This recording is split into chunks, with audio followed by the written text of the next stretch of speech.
Bismillahirrahmanirrahim. Assalamualaikum warahmatullahi wabarakatuh.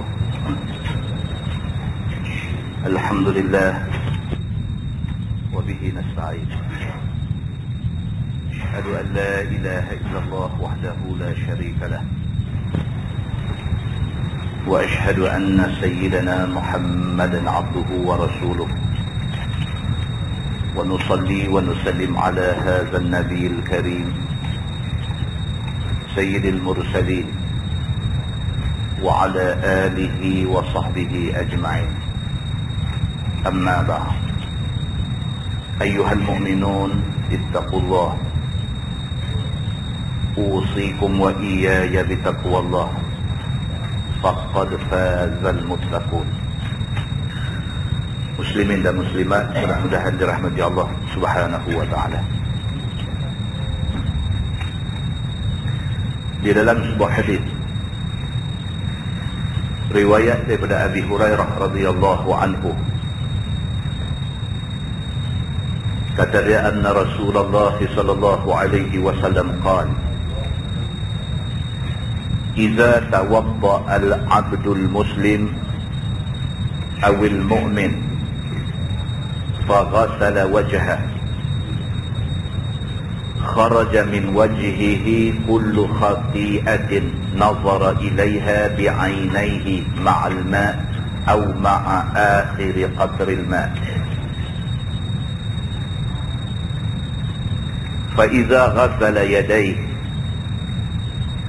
خرج من يديه كل خطيئة كان بطشتها يداه مع الماء أو مع آخر قطر الماء فإذا غسل رجليه خرجت كل خطيئة مشتها رجلاه مع الماء أو مع آخر قطر الماء حتى يخرج نقيا من الذنوب أو كما قال. hadis sahih riwayat Imam Muslim. Abu Hurairah radhiyallahu anhu menceritakan, kata dia, Nabi sallallahu alaihi wasallam bersabda, sabda Nabi, "Idza tawadda al-'abdul muslim awil mu'min faghasala wajhah." Apabila satu orang hamba yang Islam, yang beriman kepada Allah, basuh muka dia kerana berwuduk, kharaja min wajhihi kullu khati'atin nazara ilaiha bi'ainaihi ma'al ma' atau ma'a akhir qatril ma'. Nabi kata, maka keluarlah dosa-dosa akibat daripada pandangan dua mata dia, daripada muka dia, bersama dengan ayam ataupun bersama dengan titisan yang terakhir daripada ayam. Maksud dia, Nabi kata, kita duk ambil ayam semayang hari-hari itu bukan ambil saja. Tiap-tiap kali kita basuh muka, apa dosa yang dibuat oleh mata kita? Dosa tengok benda yang tak patut kita tengok, dosa kerana tengok benda yang dilarang oleh Allah, dosa kerana mata kita ni melihat orang dengan penglihatan menghina dan sebagainya. Dosa mata ni dia macam-macam boleh jadi dosa. Tengok benda haram pun dosa, jegir ke orang tak pasal-pasal pun dosa. Kerana kita jegir orang sakit hati kat kita, mata bila jegir ke orang tak pasal-pasal pun dosa. Bila ambil ayat semayang, bila basuh muka, segala dosa yang dibuat oleh mata, dia luruh habis dosa ni semua, sama dengan luruhnya ayat semayang yang kena muka tu. Nabi kata, فَإِذَا غَسَلَ يَدَيْهِ خَرَجَ مِنْ يَدَيْهِ كُلُّ خَطِئَةٍ كَانَ بَطَشَتْهَا يَدَاهُ مَعَ الْمَاءِ أَوْ مَعَ آخِرِ قَطْرِ الْمَاءِ.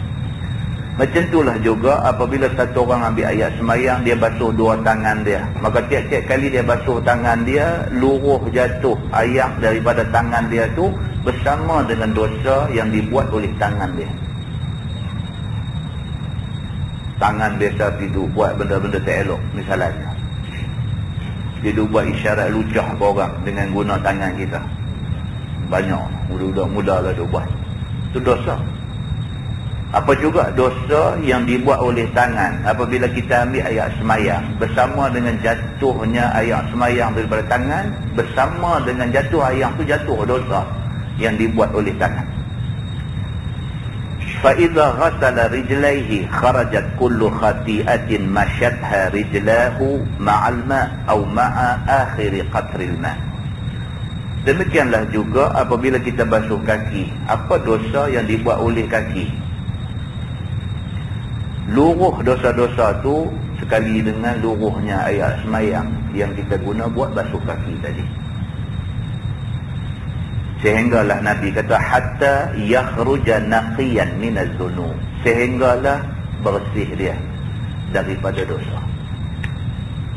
Muslimin dan muslimat yang dirahmati Allah sekalian, hadis ini hadis sahih riwayat Imam Muslim. Maknanya tuan-tuan, apa anggota kita yang tak buat dosa? Itu kita tanya, apa anggota kita yang tak buat dosa? 24 jam kita lalui, ada tak ada mata kita buat dosa? 24 jam yang kita lalui, ada tak ada telinga kita buat dosa?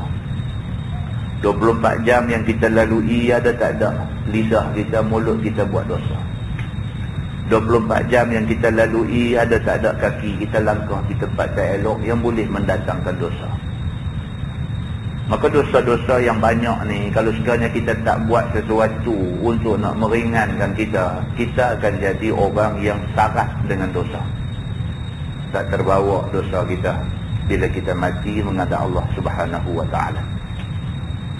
Maka mengambil wudu ataupun ambil ayat semayang ini adalah di antara sebab yang Allah Subhanahu wa ta'ala syariatkan untuk di antara lain nak meringankan kita daripada syarat dengan dosa. Oleh itu, banyakkanlah berwudu. Mudah-mudahan wudu itu dapat meringankan kita daripada beban dan tanggungan dosa yang kita pasti tak akan boleh nak tanggung di hari akhirat itu. Di dalam sebuah hadis lain riwayat daripada Salim Maula Shaddad radhiyallahu anhu, kata dia, dakhaltu ala Aisyah zaujin Nabi sallallahu alaihi wasallam yawma tuwfiya Sa'd bin Abi Waqqas. فدخل عبد الرحمن بن أبي بكر فتوضأ عندها فقالت يا عبد الرحمن أسبغ الوضوء فإني سمعت رسول الله صلى الله عليه وسلم يقول ويل للأعقاب من النار أو كما قال. hadis sahih riwayat Imam Muslim. Salim, dia adalah hamba kepada Shaddad. Salim ni satu orang hamba. Tuan dia nama Shaddad. Dia menceritakan, dia kata dakhaltu ala Aisyah. Satu hari dia kata aku masuk ke rumah Aisyah, zaujin Nabi sallallahu alaihi wasallam, isteri Nabi sallallahu alaihi wasallam. Salim masuk ke dalam rumah Aisyah, isteri Nabi. Hari itu adalah hari Sa'ad bin Abi Waqqas meninggal dunia. Ini nama besar. Sa'ad bin Abi Waqqas ini nama besar. Kita ingat balik cerita dia. Dia masuk Islam, dia anak tunggal. Mak pak dia ada dia saja anak mereka. Tiba-tiba dia masuk Islam. Jadi mak dengan ayah yang tidak masuk Islam ni sangat kecewa lah dengan Sa'ad bin Abi Waqqas yang sanggup membelakangkan mak bapak dia kerana nak ikut Islam, nak ikut agama yang dibawa oleh Nabi Muhammad sallallahu alaihi wasallam. Maka Sa'ad bin Abi Waqqas ini menghadapi masalah, mak dia tak setuju dia masuk Islam, mak dia mogok lapar. Tak mau makan, tak mau minum, tak mau buat apa, dan mengharapkan kematian sebagai tanda protes kepada tindakan Sa'ad masuk Islam. Sa'ad bin Abi Waqqas ini orang besar di dalam Islam, sehingga kan Allah Subhanahu wa ta'ala turun ayat khusus tentang kisah Sa'ad bin Abi Waqqas ini. Sa'ad bin Abi Waqqas mati pada hari itu. Kata dia, fadakhala Abdul Rahman bin Abi Bakr, masuk ke dalam rumah Aisyah itu juga Abdul Rahman bin Abi Bakr, adik kepada Aisyah radhiyallahu anha.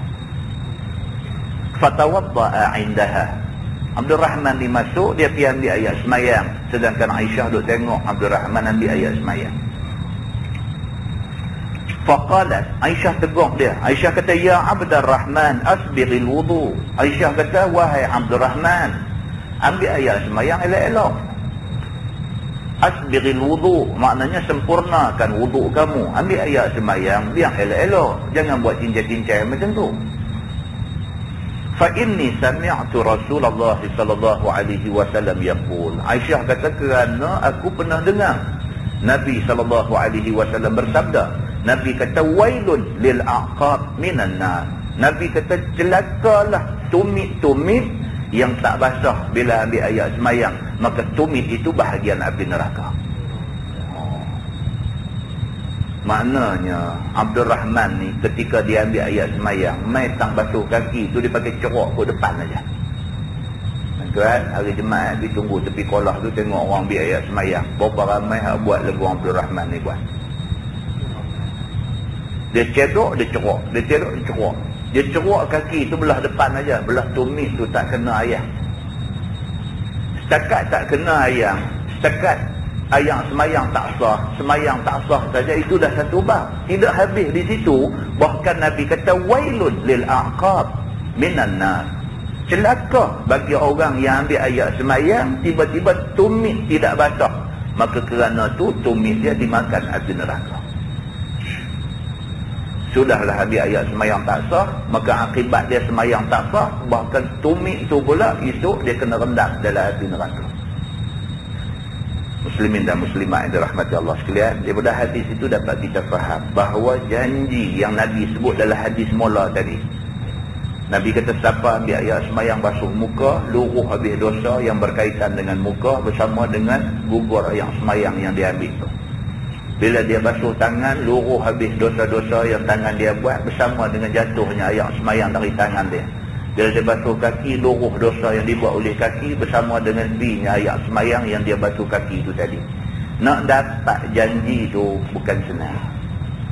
Maknanya nak dapat janji itu, kita kena buat elok-elok, buat yang terbaik, baru dapat janji baik daripada Allah Subhanahu wa ta'ala. Di dalam sebuah hadis lain, riwayat daripada Umar Al-Khattab radhiyallahu anhu, kata dia, anna rajulan tawadda fataraka mawdi'a dhufur ala qadami fa asbarahu an-nabi sallallahu alaihi wasallam faqala irji' fa ahsin wudu'ak faraja'a thumma shalla, atau kama qala, hadis sahih riwayat Imam Muslim. Umar Al-Khattab radhiyallahu anhu menceritakan, kata Sidina Umar, anna rajulan tawadda'a, satu hari ada satu orang sahabat ambil ayat semayang, fataraka mawdi'a dhufur ala qadami. Dalam dia ambil ayat semayang tu, basuh muka elok, basuh tangan elok, semua elok, mai tang basuh kaki, tiba-tiba ada sebesar dhufur, sebesar ujung kuku aja yang tak basuh. Fa'absarahu Nabi sallallahu alaihi wasallam. Nabi sallallahu alaihi wasallam rupa-rupanya sedang memerhatikan dia ni duk ambil ayat semayang. Sahabat seorang ni main masuk ambil ayat semayang, dia basuh muka elok, Nabi duk tengok, dia basuh tangan elok, Nabi duk tengok, mai tang basuh kaki, adalah sikit daripada bahagian kaki dia tu, sikit yang tak kena ayat. Sayyidina Umar kata, mawdi'a dhufur, sebesar kuku aja, kawasan yang tak kena ayat semayang tu besar kuku aja. Nabi SAW bila tengok macam tu, Nabi kata dekat dia, irji' fa ahsin wudu'ak. Nabi kata, pergi ambil ayat semayang lagi sekali, ambil bagi elok. Nabi kata dekat sahabat ni, sahabat yang basuh muka elok, yang basuh tangan elok, yang apa elok, tinggal tang kaki tu ada sikit saja bahagian yang tak kena ayat. Nabi kata dekat dia, irji'.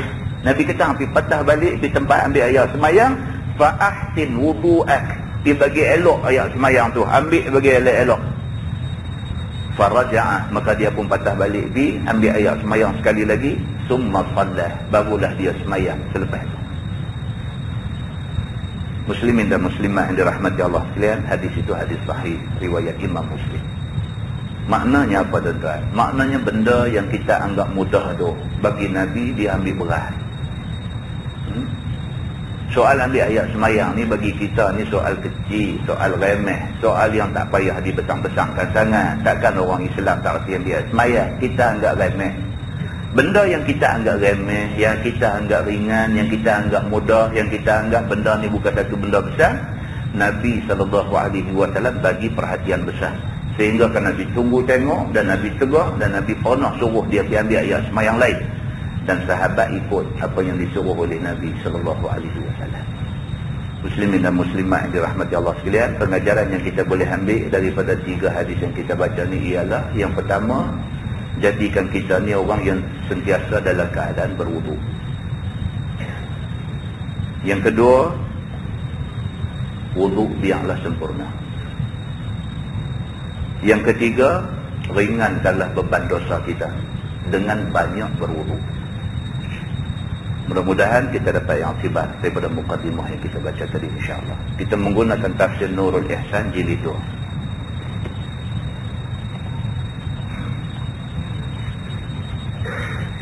Muka surat 187.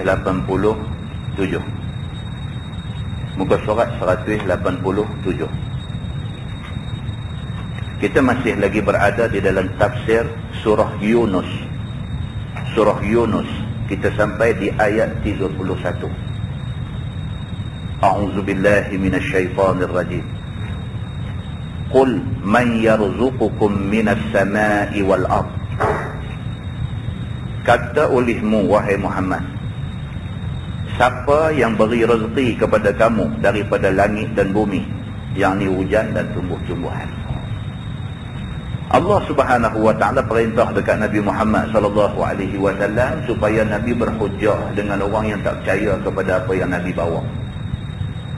Di antara benda yang Tuhan suruh Nabi berhujjah ni ialah kata kepada orang-orang yang bantah ni, man yarzuqukum minas sama'i wal ard. Siapa yang bagi rezeki dekat hangpa? Rezeki daripada langit dan bumi. Rezeki langit hujan. Tuan-tuan, kita kadang-kadang marah bila hujan. Kita kata hujan pula dah, nak pergi mengaji payah. Rupa-rupanya di sisi Allah Subhanahu wa taala hujan ni rezeki. Kita hanya akan tahu bahawa hujan ni rezeki bila Tuhan bagi kemarau. Barulah kita tahu betapa perlunya hujan ni. Tak ada hujan, tak ada rezeki dekat kita. Bermakna bila Allah Subhanahu wa taala bagi mai benda-benda macam ni, Allah bagi mai hujan, hujan itu adalah rezeki. Air yang turun itu adalah sumber hidup manusia. Syukur pada Allah Subhanahu wa taala. Dan di antara sebab tumbuh pokok-pokok yang menjadi sumber rezeki manusia di atas dunia ialah kerana Allah turunkan hujan. Dengan adanya air hujan, maka tumbuh pokok-pokok di atas muka bumi ni dengan izin Allah Subhanahu wa taala. Maknanya daripada langit pun Allah bagi rezeki, di atas bumi pun Allah bagi rezeki. Hujan yang turun daripada langit itu punca rezeki daripada Allah, dan pokok yang tumbuh itu juga adalah rezeki daripada Allah Subhanahu wa taala. Firman Allah, amman yamliku sam'a wal absar. Wahai Muhammad, pergi tanya dekat orang yang bantah ni, siapa yang menjadikan pendengaran dan penglihatan? Yang telinga kita boleh duduk dengar, orang duk bisik tengah kilometer daripada kita, kita boleh dengar kata dia duk kata kat kita. Telinga kita yang boleh dengar ni sampai bisikkan yang halus pun kita boleh dengar, apatah lagi suara jerkah kuat kita boleh dengar. Telinga kita boleh dengar ni, siapa bagi pendengaran tu? Berapa ramai orang yang Allah Subhanahu wa taala takdirkan hilang pendengaran, telinga tak dengar, pergi berubat, cari doktor pakar sampai luar negeri sampai apa, habis sampai ratus-ratus ribu, telinga duk pekak juga. Maknanya pendengaran ini adakah manusia bagi, adakah doktor pakar ENT, ear, nose and throat yang bagi pendengaran tu, ataupun Tuhan bagi? Kalau sekiranya Allah Subhanahu wa taala sudah tentukan dia ni aku tak bagi pendengaran, tak ada doktor dalam dunia ni yang boleh bagi orang pekak dengar. Demikian hal dia, Allah kata wal absar, dan penglihatan mata yang boleh tengok nampak ni siapa bagi? Tuhan bagi, tuan-tuan. Berapa ramai manusia yang Allah Subhanahu wa taala bagi buta, beranak-beranak main buta sampai ke sudah berubah, ada duit banyak mana pun dia tak boleh melihat keindahan dunia. Berapa ramai manusia Allah bagi celek sampai satu tempoh masa kena kencing manis tu makin teruk, mata makin kelabu, terus tak nampak apa. Berubat habis duit bukan sikit, sama nak nampak juga. Allah Ta'ala bagi dekat dia penglihatan. Berapa ramai orang yang dah jadi buta, pergi berubat jadi elok balik. Elok balik itu kerana apa? Kerana Allah nak bagi ke dia. Doktor yang bagi elok balik mata dia ni, doktor tu juga ada satu orang lagi pergi tak boleh dapat penglihatan. Maknanya yang bagi ni Allah Subhanahu wa taala. Manusia hanya berusaha, Allah saja yang bagi pendengaran dan penglihatan kepada manusia semua. Firman Allah, wa man yukhrijul hayya minal mayyit wa yukhrijul mayyita minal hayy. Dan siapa yang mengeluarkan binatang hidup daripada yang mati, dan siapa yang mengeluarkan yang mati daripada yang hidup. Tuhan tanya, daripada benda mati keluar benda hidup, daripada benda hidup keluar benda mati, ni siapa punya kerja? Seperti dia kata anak burung keluar daripada telur. Anak burung keluar daripada telur, maksudnya daripada benda mati terbit mai benda hidup. Telur benda mati, daripada telur tu menetes keluar mai burung hidup. Allah mengeluarkan benda hidup daripada yang mati. Manusia daripada nutfah, dia kata, dan keluar telur daripada burung, dan nutfah daripada manusia. Demikian hal dia, manusia jadi daripada nutfah, daripada setitik air mani.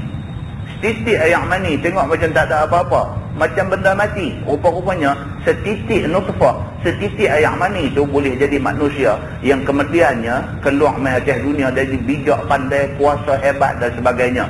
Dia berasal daripada setitik air mani yang orang tengok macam benda mati, tak ada apa-apa. Allah Subhanahu wa taala boleh jadi benda ni. Dan keluar telur daripada burung. Yang ni pula contoh apa? Contoh daripada benda hidup keluar benda mati. Burung bertelur, burung hidup keluar mai telur yang mati. Telur tu pula mati, menetes keluar mai burung daripada benda mati jadi benda hidup. Malam ni kita ajak bincang pula, ayam dulu ke telur dulu, sampai kuliah subuh bagi zuk tak habis lagi. Ayam ke telur ke apakah, Allah Subhanahu wa taala punya kuasa. Tuhan nak bagi jadi lagu mana, itu Allah punya kuasa. Kita tak boleh hidup bincang buang masa. Dia kata dan nutfah daripada manusia. Firman Allah, wa man yudabbirul amra, dan siapakah yang tadbir perkara langit dan bumi. Wahai Muhammad, ditanya dekat orang bantah ni, langit, bumi, semua hak ada ni semua siapa tadbir? Kita dalam kawasan Seberang Perai Tengah, dalam kawasan SPT ni pun ada ibu pejabat polis daerah yang mentadbir, yang menjaga keselamatan dan keamanan kawasan ni. Tuan-tuan boleh bayangkan kalau kita duduk tanpa ada kawalan daripada pihak keselamatan, apa nak jadi? Tak ada traffic light, tak ada polis, tak ada apa pun tak ada. Kita duduk sama kita ikut suka lagu tu aja. Tuan-tuan boleh bayang apa jadi? Kereta sebiji pun tak boleh bergerak pasal traffic light tak ada, semua pakai nak serbu pergi. Dia kata aku kalut, aku nak cepat. Kau pun kata bukan hang seorang kalut, aku pun kalut, aku pun nak cepat juga. Apakah pihak kosot orang tu siapa pun tak boleh pergi. Bila ada satu traffic light, ada satu peraturan, merah tunggu sah, hijau jalan dulu, baru boleh berjalan elok. Lalu lintas tak ada ni. Pentingnya peraturan, dan siapa yang mengurus peraturan itu? Dia ada pihak yang mengurus apa juga benda yang ada di dunia ni. Tuan-tuan bayangkan kalau sekolah tak ada pengurusan, tak ada cikgu, pakai budak-budak pakai pergi masuk, pergi sama-sama mereka aja, apa nak jadi dalam tu?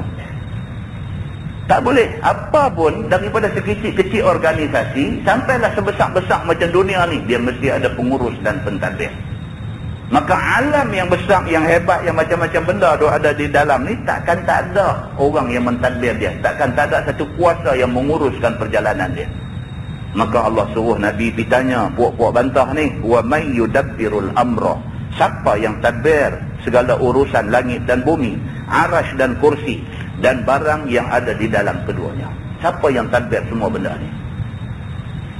Oh tuan-tuan, saya tengok TV3 rancangan apa kah? Jenis National Geographic kah? Apa Blue apa? Bukan Blue film kah? Apa blue? Planet blue, planet ke planet blue ke apa ke? Allahu akbar tuan. Dia duk cerita apa yang ada dalam laut tu saja. Allahu akbar tuan. Allah Tuhan Maha Besar. Dia tunjuk ikan yang kita tak pernah tengok. Ada rupanya dalam laut tu. Dia tunjuk sotong, baru ni tunjuk sotong. Sotong saja berapa jenis sotong tu ada. Baru ni dia tunjuk obor-obor. Menatang tu obor-obor tu ada yang panjangnya sampai berapa puluh meter. Berapa puluh meter panjang berjela-jela. Dia jalan sepuak tu, menatang apa pun lintas puak dia, mati semua. Siapa buat ni? Obor-obor yang panjang berjela-jela ni semua boleh duk pakat-pakat kawan daripada satu community obor-obor pula. Siapa tu penghulu dalam tu kita pun tak tahu. Dia mesti ada ketua dia. Dia mesti ada bahasa dia. Kalau tidak nak ajak jom pakat nak pergi rombongan sekali, takkan tak ada bahasa. Mesti ada bahasa. Bahasa obor-obor tu siapa yang bagi kat dia? Bahasa obor-obor. Kita dah sembang bahasa manusia saja pun sepada dah kita dah sembang bahasa manusia. Di Malaysia saja orang Melayu ni berapa jenis bahasa tu ada. Kita tak bercakap lagi dalam dunia ni berapa bahasa tu ada. Itu baru cerita bahasa manusia. Ni bahasa menatang ni. Burung sama burung. Burung morai dengan burung lang bahasa tak sama. Morai cakap lagu cara dia. Lang cakap lagu cara dia. Morai faham tak faham apa yang lang cakap. Kita pun tak tahu. Oh pening tuan-tuan. Duk fikir yang tu saja boleh tak main mengaji malah ni. Duk fikir yang tu aja. Allah Subhanahu wa taala Tuhan Maha Kuasa. Tuhan buat benda ni cukup dahsyat tuan-tuan. Cukup dahsyat. Dia tunjuk pula kita ingat ke pokok duk hanyut dalam laut ni. Macam pokok duk hanyut tu. Rupa-rupanya benda hidup menatang. Rupa-rupanya reja dia tu macam daun pokok. Allah Subhanahu wa taala Tuhan Maha Kuasa. Benda ni semua ni Allah tanya dalam Quran, siapa buat ni benda-benda ni semua? Dia tak jadi sendiri, dia mesti ada benda buat. Pen kita sebatang, abang kita nak tulis kisah, nak tulis buku pun pen tu pun ada kelang buat. Takkan dunia hak besar ni jadi begitu saja, tak ada siapa buat. Muslimin dan muslimat yang dirahmati Allah sekalian. Fasayaquluna Allah. Maka lagi akan jawab mereka itu, kata mereka Allah Ta'ala yang bagi rezeki pada langit, pada bumi, dan yang menjadi pendengaran, penglihatan, dan yang mengeluarkan binatang hidup daripada binatang mati, daripada yang mati, dan mengeluarkan yang mati daripada yang hidup. Semua Tuhan lah. Manusia last sekali tak boleh jawab lah. Last sekali dia tak boleh jawab, dia tunjuk naik ke langit, dia kata ni Tuhan buat. Dia kata, apa Tuhan yang dia ingat dalam hati dia, dia saja yang tahu, Allah saja yang tahu. Tapi dia last sekali dia mengaku ni bukan manusia buat. Ini mesti ada satu super power, ada satu kuasa besar. Kuasa ni yang buat semua benda-benda pelik ada di atas muka bumi ni. Manusia last sekali dia mengaku Tuhan.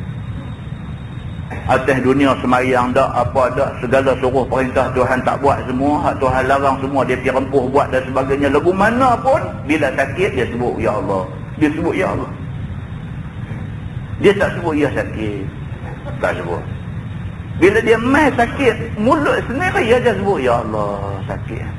Allah dia panggil. Allah yang dia tidak pernah sembah, Allah yang dia tak pernah minta doa, Allah yang dia tak pernah cuba nak kenal, Allah yang dia selama duduk lawan, Allah tu dia sebut bila dia sakit. Maknanya fitrah manusia, dia mau kepada satu Tuhan dalam hidup dia. Firman Allah, faqul afala tattaqun. Maka tiadakah kamu takut kepada Allah? Maka kamu beriman sahaja kepada dia. Dah kalau hati kecil kita mengaku kata dalam dunia ni ada Tuhan, ada Allah, pasal apa tak takut ke Tuhan? Kalau hati kecil kita mengaku last sekali Tuhanlah yang menentukan segala-galanya, pasal apa masa sihat tak mau sembah Tuhan? Firman Allah, fadzalikumullahu rabbukumul haq. Maka yang demikian itu, yakni yang berbuat ini segala perkara itu ialah Allah, Tuhan kamu yang sebenar, Tuhan kamu yang tetap selama-lamanya. Semua jawapan kepada soalan tadi ni, jawapan dia satu aja, Allah. Yang bagi penglihatan pun Allah, yang bagi pendengaran pun Allah, yang jadikan semua benda yang mentadbir mengurus alam pun Allah. Semua benda yang ada dalam alam ni Allah Subhanahu wa taala. Tuhanlah yang mengatur, yang memberi segala-galanya, dan dialah Tuhan selama-lamanya. Daripada zaman Nabi Adam dulu sampai kita, sampai jadi kiamat, sampailah jadi alam akhirat, sampailah syurga neraka mengisi penghuni-penghuni dia, sampai bila-bila. Allah itulah satu Tuhan kita. Firman Allah, "Famada ba'dal haqq illa ad-dhalal." Maka tiada lagi kemudian daripada benar melainkan batil. Dalam Quran Tuhan kata selain daripada kebenaran adalah kebatilan. Dalam dunia ni dua ya, betul tak betul? Dalam dunia ni dua ya, al-haq, satu lagi al-batil. Akhirat esok pun dua juga, wa imma syurga wa imma neraka. Maka Allah Subhanahu wa taala sebut famadza ba'dal haqq illa ad-dhalal. Apa lagi yang ada selain daripada kebenaran? Lain daripada kebenaran yang ada hanyalah kesesatan. Begitu. Barang siapa tersilap tidak sembah Allah Tuhan yang sebenar, maka jatuh dia pada dhalalah. Dalam dunia ni kalau tidak ikut Islam, sesat. Habis. Dalam dunia ni kalau tidak ikut Quran, sesat. Habis. Dalam dunia ni kalau tidak ikut hadis, kalau tidak ikut pimpinan Nabi, sesat. Habis. Apa lagi yang ada selepas daripada kebenaran? Yang ada adalah kesesatan. Maka pilih kebenaran, jangan pilih kesesatan. Firman Allah, فَأَنَّا تُصْرَفُونَ. Maka betapa kamu berpaling daripada beriman, sedangkan berdiri dalil yang wajib ikut yang sebenar. Pasal apa lagi tak mau beriman? Bukti, keterangan, terang-terang nampak bahawa Islam itu benar. Pasal apa tak mau ikut kebenaran? Firman Allah, kadzalika haqqat kalimatu rabbik 'alal ladzina fasaqu annahum la yu'minun. Seperti yang demikian itulah telah benarlah kalimah Tuhan engkau atas segala mereka yang kafir-kafir, bahawasanya mereka tidak beriman sekalian. Maka kalimah itu ialah firman Allah, la amla'anna jahannama minka wa mimman tabi'aka minhum ajma'in. Demi kebesaranku, sungguh aku akan penuhkan neraka jahanam daripada engkau wahai iblis, dan mereka yang ikut engkau, yakni daripada kafir-kafir sekaliannya. Betul macam yang Tuhan kata. Tuhan sebut dah dalam Quran, Tuhan kata la amla'anna jahannama mink. Tuhan kata aku akan penuhi neraka jahanam ini daripada kalangan engkau. Maksudnya ialah iblis. Wa mimman tabi'ak, dan neraka akan dipenuhi dengan orang yang ikut hang, ikut iblis. Maknanya bila Allah sebut dalam Quran aku akan penuhi neraka jahanam dengan iblis dan orang yang ikut iblis, maknanya orang kafir akan ada dalam dunia ni. Tak mungkin orang kafir tak ada. Pasal Tuhan dah sebut neraka akan dipenuhi dengan orang-orang kafir dan juga iblis syaitan. Maka kita tak boleh kata awaklah manusia ni, keterangan dah dua ada depan mata, bukti dah dua ada jelas depan mata. Pasal apa mereka tak nampak kebenaran ni? Kita tak boleh kata begitu. Pasal apa? Pasal Tuhan sudah sebut dalam Quran bahawa neraka akan dipenuhi dengan orang-orang yang mengikut iblis syaitan dan juga iblis syaitan yang akan duduk dalam neraka. Bila Tuhan sebut macam tu, maknanya neraka ada dan akan ada orang masuk dalam dia. Tak mungkin kita akan dapat satu masa di mana semua penduduk beriman kepada Allah. Tak mungkin. Mesti ada orang yang bantah Allah Subhanahu wa ta'ala. Begitu. Firman Allah, qul hal min syurakaikum man yabda'ul khalqa summa yu'iduh qulillahu yabda'ul khalqa summa yu'iduh. Kata olehmu wahai Muhammad, adakah daripada segala syirik kamu, yakni daripada segala tokong kamu itu, mereka yang boleh mula jadi makhluk ini, kemudian mengembali akan dia dengan hidup, kemudian daripada mati? Kata olehmu, tak ada seorang pun, hanya Allah sahaja yang mula menjadikan makhluk, kemudian kembali akan dia dengan bangkit kubur, kemudian daripada mati. Tuhan kata dekat Nabi Muhammad, wahai Muhammad, ditanya dekat orang-orang kafir musyrikin bantah ni. Ditanya mereka, tokong apa bolehkah bagi mati orang? Tokong apa bolehkah bagi hidup balik orang yang dah mati? Ditanya mereka. Bagi tahu dekat mereka, kata Allah Subhanahu wa ta'ala boleh bagi mati orang dan Allah boleh bagi hidup balik orang yang sudah mati. Di padang mahsyar esok, orang mati semua akan hidup balik. Tapi tokong mereka boleh tak boleh buat benda ni? Ditanya mereka. Allah suruh Nabi bertanya, فَأَنَّا تُؤْفَكُونَ. Maka betapa berpaling kamu daripada sembahnya sedang berdiri dalil. Benda terang-terang bukti itu ada depan mata, pasal apa mereka masih berpaling, tak mau ikut kebenaran yang ada. Tuan-tuan, masa tu Nabi ini dibekalkan dengan mukjizat yang cukup hebat. Itu buktilah. Kita pergi duk habang bukti kata ni Tuhan kami Allah yang bagi naik matahari belah timur, bagi turun belah barat. Ada orang tak nampak benda ni. Dia tak nampak. Senang-senang habis mengaku Tuhan yang buat kerja tu. Benda tu memang sendiri dah. Matahari naik belah timur, turun belah barat. Dia tak percaya kata Tuhan kita bagi jadi. Tak apa. Tuhan hantar main mukjizat yang lebih hebat kepada Nabi SAW. Depan-depan mata mereka, Nabi buat isyarat dengan tangan, bulan terbelah dua. Turun bulan tu main sampai ke kaki bukit, kemudian naik balik, bercantum balik. Tak mau percaya lagi. Tak mau percaya lagi. Ada apa kata Muhammad, kamu ni ahli sihir yang hebat. Nabi kata, dah, aku bukan ahli sihir. Apa yang jadi itu adalah dengan kehendak Tuhan aku. Allah Subhanahu Wa Taala Tuhan kamu semua. Tak percaya. Bukti sudah berdiri depan mata, masih berpaling. Tak mau nak ikut kebenaran yang sudah terbukti di depan mata. Firman Allah, qul hal min syurakaikum man yahdi ilal haq qulillahu yahdi lil haq. Kata olehmu wahai Muhammad, adakah daripada syirik kamu itu, daripada tokong itu, mereka yang boleh hidayah kepada jalan agama yang sebenar? Allah suruh Nabi Muhammad pergi tanya mereka, tokong apa boleh ke tunjuk jalan kebenaran? Kata olehmu, tidak, hanya Allah yang boleh hidayah bagi jalan agama yang sebenar. Tokong tak boleh bagi hidayah, tokong tak boleh bagi petunjuk. Tokong tu sendiri pun dia pun tak tahu apa. Yang boleh bagi hidayah, bagi petunjuk, yang boleh tunjuk jalan kebenaran ni Allah Subhanahu Wa Taala, lain tak boleh. Firman Allah, afaman yahdi ila al-haq ahaqqu an yuttaba'a amman la yahdi illa an yuhda. Maka adakah mereka yang boleh hidayah pada jalan agama yang sebenar, iaitu Allah Subhanahu Wa Taala, itulah terlebih mustahak bahawa diikut akan dia.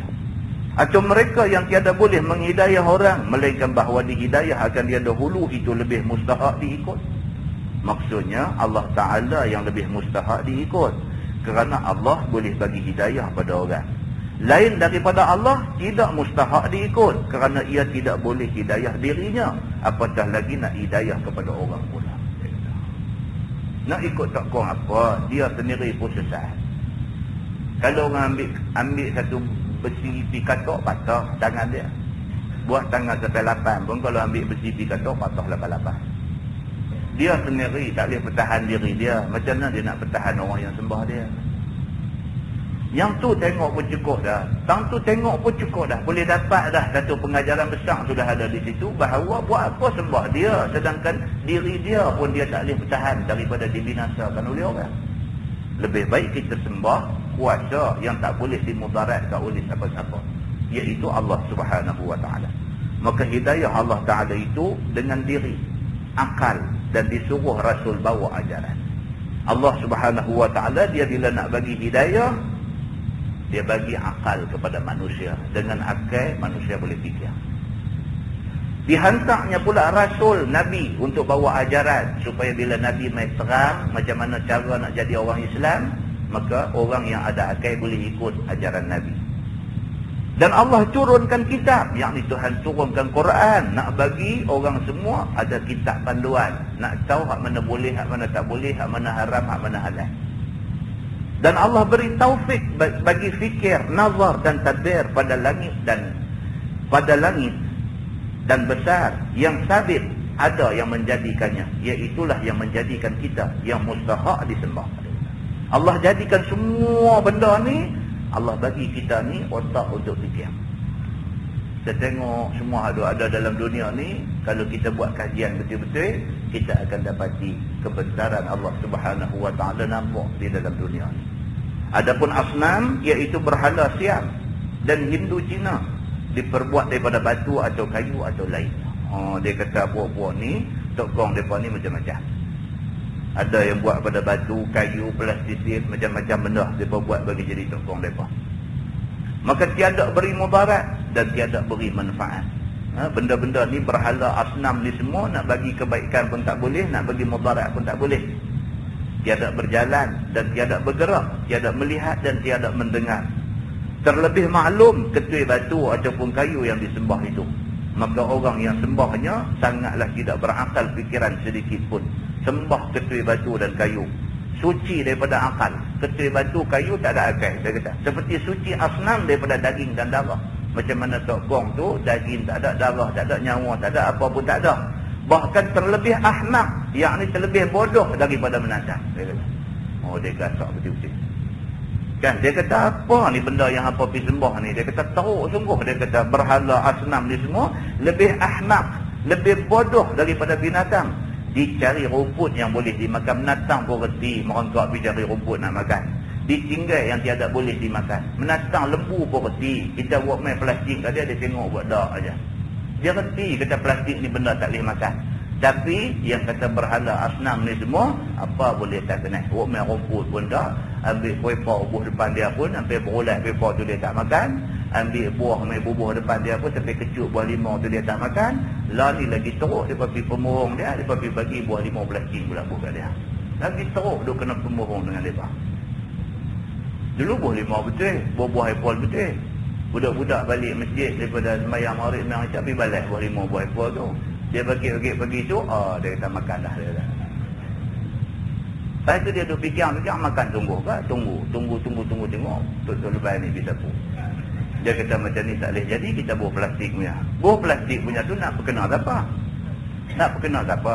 Kalau Tuhan sendiri pun boleh duduk perkenal dia, apalah guna kita duduk sembah dia. Ini ceritanya. Maka dia kata di sini orang yang terlibat dengan sembah benda-benda yang tak berfaedah ni terlebih ahmak, dia kata, terlebih bodoh daripada menatang. Menatang pun reti benda boleh makan, benda tak boleh makan. Tiba-tiba puak ni tak reti benda hak patut sembah dengan benda tak patut sembah. Firman Allah, "Fama lakum kaifa tahkumun?"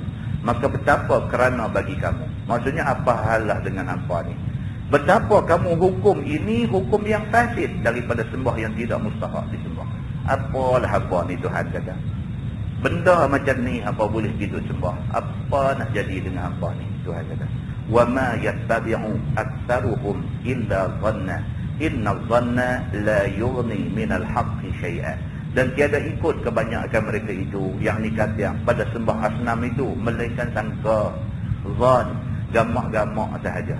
Bahwasanya zan itu tiada mengkaya ia daripada jalan agama yang sebenar suatu.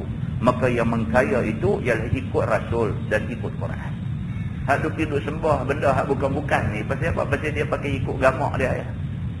Dia ikut gamak dia kata yang ni perasaan dia ada kuasa. Dia duk perasan dalam hati dia. Dia kata ni dalam banyak-banyak tokong ni dia kata power ni. Dia ada tokong power, ada tokong korang power. Tang ni pakat dia ramai sikit. Pasal apa? Tang ni dia power. Kalau gitu pula. Jadi hak nu bukan tokong juga, ada korang power. Walaupun ramai ada tu satu, lepas tu ada power, ada korang power, ada tak ada power pun ada. Tak ada power tu sampai siapa pun tak mau tunggu tang tu. Pakai bagi ada lagu tu main cucur apa nama api pergi menyala tuang pergi tunggik cepat-cepat. Lagu tu punya tak ada powernya tokong tu.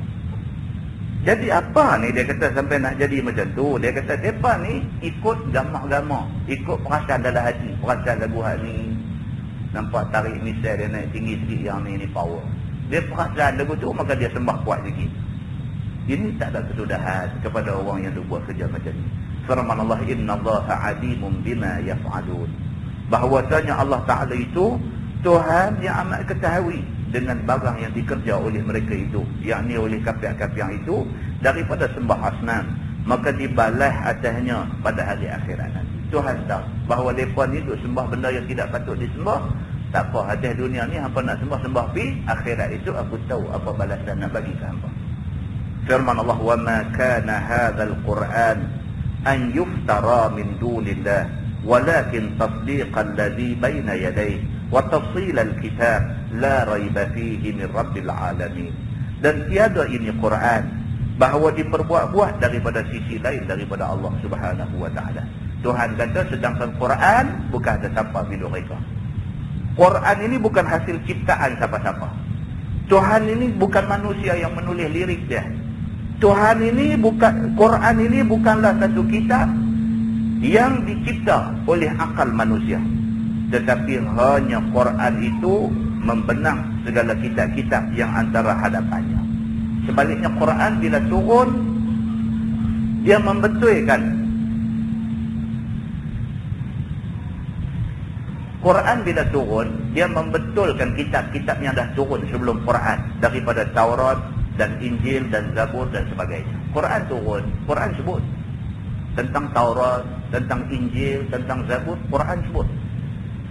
Quran turun, Quran tak kata kitab tu semua tak betul. Sebaliknya Quran turun, Quran mengaku bahawa Zabur memang Allah juga yang buat turun kepada Nabi Daud yang hidup pada zaman dia, untuk umat yang hidup pada zaman dia. Quran mengaku bahawa Taurat diturunkan kepada Nabi Musa untuk umat yang hidup zaman Nabi Musa.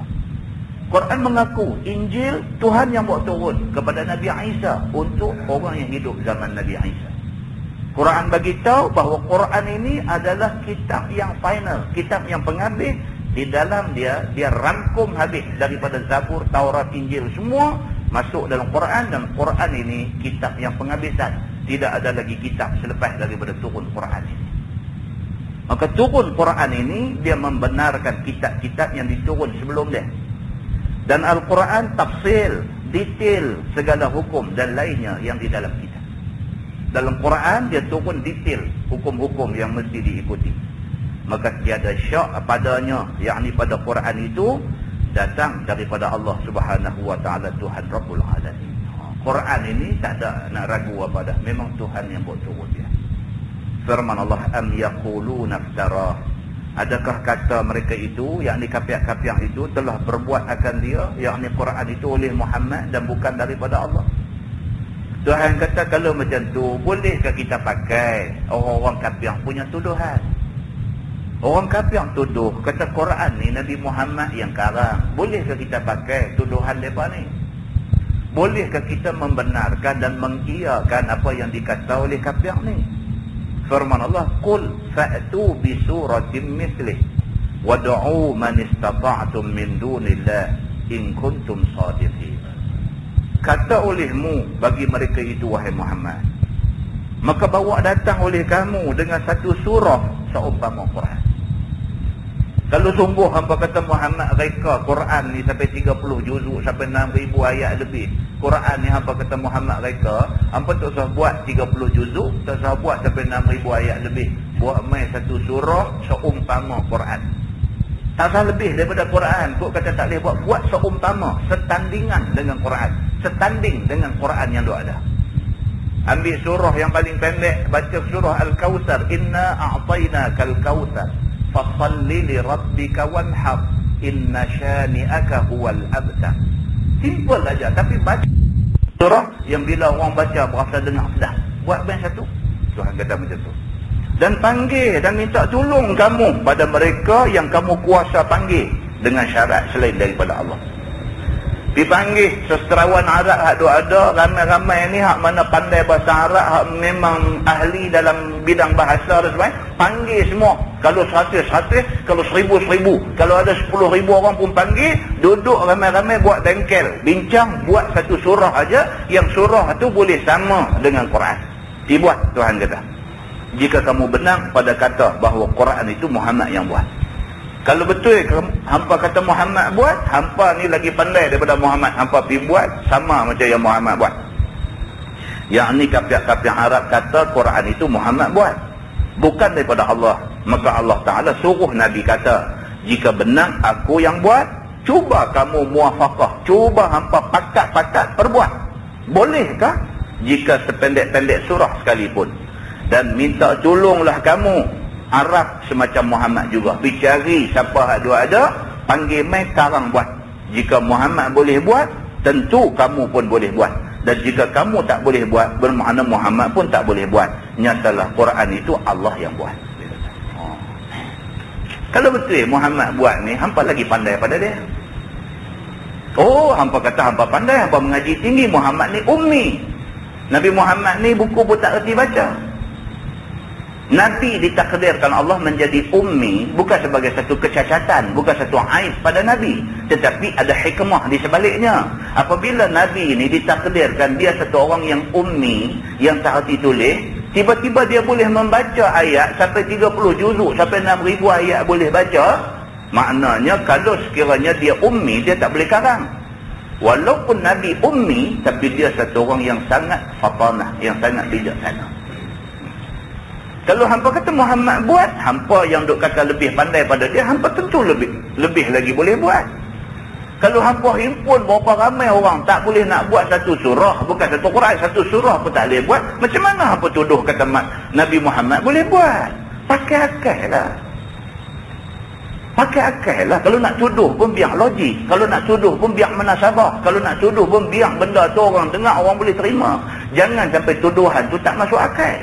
Begitu. Firman Allah, bal kadzabu bima lam yuhitu bi'ilmi. Tetapi dusta mereka itu dengan barang yang tidak meliputi dengan ilmunya. Itu dia. Tuhan kata sebenarnya mereka ni mendustakan Quran tu, sedangkan mereka tak tahu ujung pangkai, tak tahu sepenuhnya cerita tentang Quran. Tahu nak bangkang aja, tak tahu ujung pangkai cerita. Tahu nak kata Quran ni Muhammad reka, bukan Tuhan buat turun. Tahu nak kata yang tu aja. Mereka sendiri tak ambil masa duduk study tengok Quran ni. Mereka tak ambil masa untuk cuba nak memahami tentang Quran. Main duk kata Muhammad ni karut, main duk kata Muhammad ni tak betul, main duk kata Muhammad ni piduk reka Quran nak tipu orang. Penuh dengan tuduhan, tetapi tak pernah pun ambil masa duduk fikir sepenuh-penuhnya betul ke Muhammad karang Quran ni. Dan tiada tadbir fikir mereka itu akan dia, dan mereka tak pernah ambil masa nak fikir tentang Quran ini. Firman Allah, walamma ya'tihim ta'wiluh, dan belum datang akan mereka itu oleh ta'wilnya. Penjelasan tentang Quran belum mai dah tolak dah. Tak dengar lagi penjelasan, tolak dah. Dengar dulu apa Nabi Muhammad nak kata. Dengar dulu. Nabi Muhammad bawa Islam, dengar dulu Islam macam mana yang Nabi bawa. Nabi Muhammad kata dia terima wahyu daripada Allah, dia terima Quran. Dengar dulu Quran yang Allah bagi dekat Nabi itu macam mana. Dengar dulu. Dengar, tak mau apa pun tak mau terima. Ini sifat orang bebal. Orang bijak, orang cerdik, orang yang boleh fikir, orang yang ada akal, dia dengar dulu. Dengar dulu apa cerita. Dengar, kita ada akal, kita boleh evaluate, kita boleh nilai baik atau tak baik, betul atau tak betul, kita boleh nilai. Dengar dulu. Maka orang-orang yang menolak Quran yang dibawa oleh Nabi SAW, Tuhan kata walamma ya'tihim ta'wiluh, belum datang akan mereka itu oleh ta'wil, oleh penjelasannya. Makna ta'wil ialah kesudahan khabaran Quran, penjelasan sampai ke ujung tak dengar lagi, tolak dah. Seperti mana khabar Rom kalah daripada Parsi. Cuba fikir ayat ni. Ayat ni turun kepada Nabi SAW, ayat Alif Lam Mim. Ghulibatir Rum fi adna al-ardi wa hum min ba'di ghalabihim sayaghlibun fi bid'i sinin. Ayat tu turun. Ayat tu turun, Allah Subhanahu wa taala kata ghulibatir Rum, telah dikalahkan tentera Rom. Rom kalah kepada Parsi. Bila turun ayat tu, orang kafir Mekah seronok. Bila dengar kata Rom kalah, Parsi menang, mereka seronok. Pasal apa? Pasal Rom, mereka ni beriman kepada kitab. Mereka beriman kepada kitab. Parsi, Majusi sembah api. Rom, Nasrani, mereka beriman kepada kitab. Nasrani, dia percaya kepada kitab Injil. Rom adalah bangsa yang percaya kepada kitab Injil. Manakala Parsi, mereka ni adalah orang Majusi. Mereka sembah api dan sembah tokong. Bila tengok orang Majusi yang sembah api, sembah tokong ni berjaya mengalahkan Rom, Nasrani yang percaya kitab Injil, orang kafir Mekah yang sembah tokong ni tumpang semangat, tumpang seronok. Pasal apa? Geng kita yang menang di sana tu, geng kita. Oleh kerana Parsi itu beragama Majusi, sembah api, sembah tokong, dan Arab musyrikin juga sembah tokong, ada persamaan. Mereka sembah tokong, kita sembah tokong. Bila mereka menang, kita tumpang rasa kemenangan mereka di sana. Dua seronok bangkit joget habis kerana meraihkan kemenangan Parsi ke atas Rom. Dalam mereka duk seronok meraihkan kemenangan Parsi ke atas Rom, kemenangan orang yang sembah berhala ke atas orang yang percaya kitab Injil, dalam mereka duk seronok tu, tiba-tiba Allah buat turun ayat. Turun ayat Alif Lam Mim, ghulibatir Rum, telah dikalahkan Rom fi adnal ard, dalam bumi yang terdekat, wa hum min ba'di ghalabihim sayaghlibun. Tuhan kata tapi depa ni lepas kalah ni dalam masa yang terdekat depa akan menang balik. Bila turun ayat tu, orang kafir musyrikin tak percaya ayat yang Nabi Muhammad baca ni. Depa kata tak ada, dah kalah lah, mana boleh menang balik, tak mungkin. Depa kata, depa tak percaya. Apa jadi selepas daripada tu? Selepas 7 tahun daripada Parsi menang ke atas Rom, 7 tahun kemudian Rom menang balik ke atas Parsi. Rupa-rupanya betul ayat yang turun dekat Nabi Muhammad ni. Selepas daripada tu, apa yang turun dalam Quran ni ternyata jadi.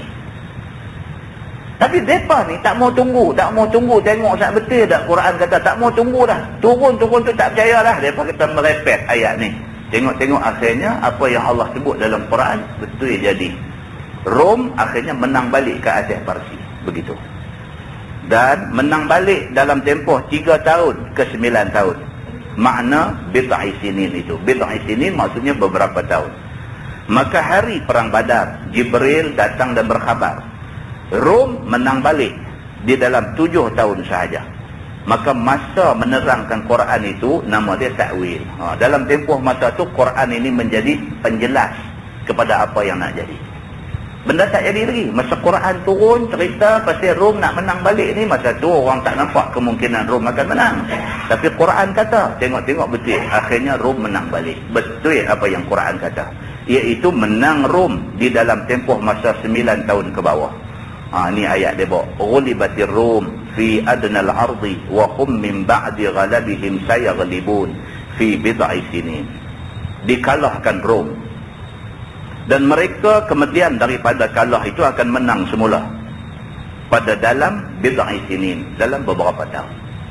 Lepas mereka kalah ni, beberapa tahun kemudian mereka akan menang balik. Maka sebelum sampai masa tiada jalan, dikata dusta oleh kafir-kafir itu. Orang kafir Mekah ni tak percaya pada awal. Bila ayat turun kata Rom akan menang balik, mereka terus kata tak mungkin berlaku. Nanti Ustaz, jangan kata apa, tunggu tengok dulu. Tak mau tunggu dah, ayat Quran ni tak betul. Tengok 7 tahun kemudian betul macam yang Quran kata, betul pun tak mau pakai juga. Inilah bebalnya orang-orang kafir musyrikin. Firman Allah, kadzalika kazzabal ladzina min qablihim fanzur kaifa kana aqibatul zalimin. Seperti demikian itu dusta musyrikin akan Nabi Muhammad itu. Seperti mana dusta segala mereka, yakni segala umat daripada dahulu mereka akan rasul mereka itu. Macam mana umat Nabi Muhammad dustakan Nabi Muhammad, macam itulah umat dulu-dulu mendustakan nabi-nabi mereka yang dulu. Maka lihat olehmu betapa jadi akhir, yakni kesudahan segala orang yang zalim daripada binasa mereka itu. Tuhan kata tengok saat orang-orang yang mendustakan nabi-nabi mereka dulu, apa jadi kat mereka akhirnya. Kesudahan apa jadi dekat mereka. Demikianlah kamu pun wahai musyrikin Mekah. Hampa pun serupa. Kalau hampa lawan Nabi Muhammad, hampa jadi macam umat dulu. Macam kaum Ad, macam kaum Samud, lawan Nabi Hud, lawan Nabi Saleh. Macam mana Allah binasakan Ad dan Samud, macam itulah Allah akan binasakan orang yang lawan Nabi Muhammad sallallahu alaihi wasallam. Firman Allah, wa minhum man yu'minu bih wa minhum man la yu'minu bih wa rabbuka a'lamu bil mufsidin. Dan setengah daripada mereka, yakni daripada ahli Mekah itu, mereka yang beriman dengan Quran. Dan setengah daripada mereka, mereka yang tidak beriman dengan Quran sampai mati. Dan Tuhan engkau lebih tahu dengan segala orang yang berbuat kerja yang jahat-jahat. Itu dia. Bila-bila masa pun akan ada dua golongan ni. Tuhan kata wa minhum man yu'min bih. Di kalangan ramai-ramai ni ada sebahagian beriman. Wa minhum man la yu'minu bih. Dia ada sebahagian yang tak mau beriman. Biasa tuan-tuan, di mana-mana pun, zaman bila pun macam tu lah. Daripada dulu sampai lah, sampai bila-bila macam tu lah.